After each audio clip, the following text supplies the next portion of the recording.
বাঁচায়া দিয়েছে। আল্লাহু আকবার বলেন। আল্লাহ বলে, হাবিব সমস্ত নবীরা তাদের পার্সোনাল দোয়াটা আমার কাছে করলো, আর আমি আল্লাহ তাদেরকে সাহায্য করলাম, বাঁচায়া দিলাম, আবার সাহায্যও করলাম। কিন্তু ও প্রাণের নবী, ও আখিরি জামানার নবী মুহাম্মাদুর রাসূলুল্লাহ হুজুরিপুর নূর সাল্লাল্লাহু আলাইহি ওয়াসাল্লাম, আপনি তো এমন দোয়া করলেন না। কবে আপনি দোয়া করবেন যেই দোয়াটা আমি কবুল করব?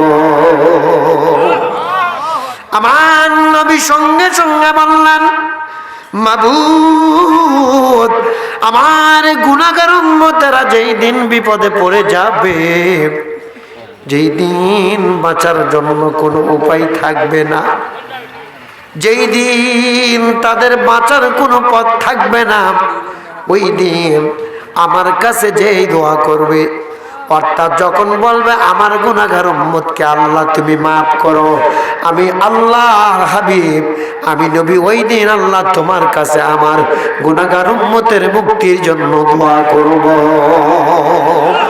এই জন্য আল্লাহ পাক বলেন, if you do not love our prophet messenger sallallahu alaihi wasallam said, follow me, Allah will love you, you are most merciful of my Allah. It is speaking of my holy Quran, and it is speaking of my Allah. There is no God but Allah.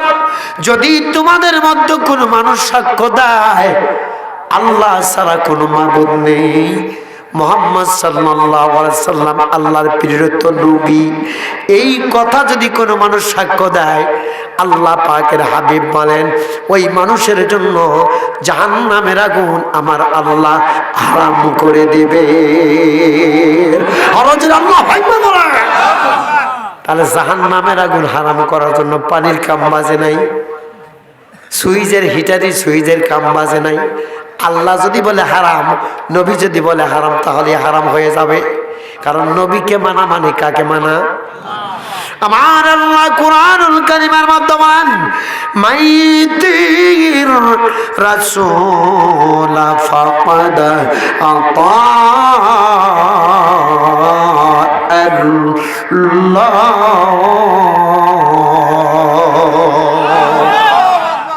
তোমাদের মধ্যে যেই মানুষ আমার নবীকে মেনে নিয়েছে, আর সে যেন সরাসরি আমি আল্লাহ আমাকে মেনেছে, অর্থাৎ আমার নবীর অনুসরণ যে করেছে, ইত্তেবা যে করেছে, তাহলে সরাসরি আমি আল্লাহ আমার ইত্তেবা সে করেছে। তার মানে নবী পেশাব পায়খানা পান করা যেমন হারাম, আবার পরিস্থিতির কারণে নবীর জন্য পেশাব পায়খানা পান করাও হালাল। কথা বলে, আমি দলিল দিয়ে কথা বলবো, কোরআন এবং হাদিস একটি কথাও বাইরে যেন আল্লাহ না বলায়, বলেন আমিন।